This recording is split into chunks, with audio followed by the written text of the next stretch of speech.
Hello प्रिय विद्यार्थियों, जैसा कि तुम सब जानते हो, ये 11th क्लास की बुक है।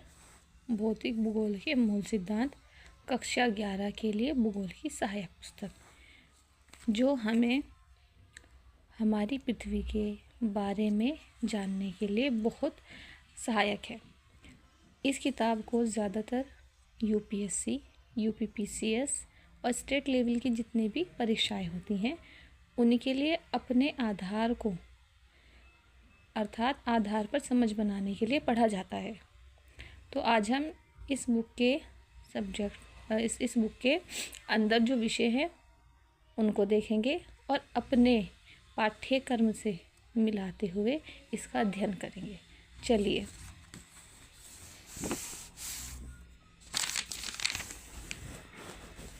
तो जैसा कि आप जानते हैं, हमारा इसमें जो इकाइयाँ करके दे रखा है, इन इकाइयों के अंदर हमें चैप्टर डिवाइड किए गए हैं और उनको हम अनुक्रमांकित कर पढ़ेंगे। जैसे भूगोल एक विषय के रूप में, अर्थात भूगोल को हम एक विषय के रूप में कैसे पढ़ सकते हैं।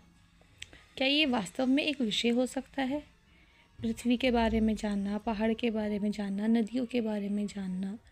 पृथ्वी सेकंड हमारी इकाई है। पृथ्वी की उत्पत्ति कब हुई, यानी जो आज इस पर हम रहते हैं, घर बनाते हैं, चलते फिरते हैं, इन सब की उत्पत्ति कैसे हुई। पृथ्वी की आंतरिक संरचना यानी अगर हम पृथ्वी को देखें, जैसे हमारा शरीर है, हम ऊपर से हमारे हाव भाव अलग होते हैं और अंदर से हमारे शरीर में क्या क्या है वो हम सब जानेंगे। इसी तरह से हम देखेंगे पृथ्वी की आंतरिक संरचना कैसी है। पृथ्वी पर जो महासागर और महाद्वीप हैं वो किस तरह बटे, ये भी एक पूरे सिद्धांत है।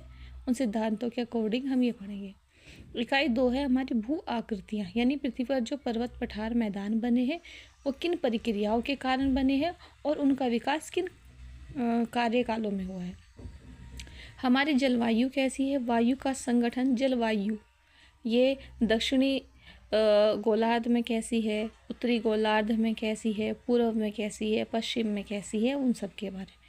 फिर हम पढ़ेंगे जो हमारे पृथ्वी पर महासागर हैं उनके बारे में, और लास्ट में पृथ्वी पर जीवन की उत्पत्ति। ये सब को पढ़ते हुए इस तरह हमारी इन पर समझ विकसित हो जाएगी और उसके बाद हम अपने जो सवाल हैं उनको आसानी से कर सकते हैं।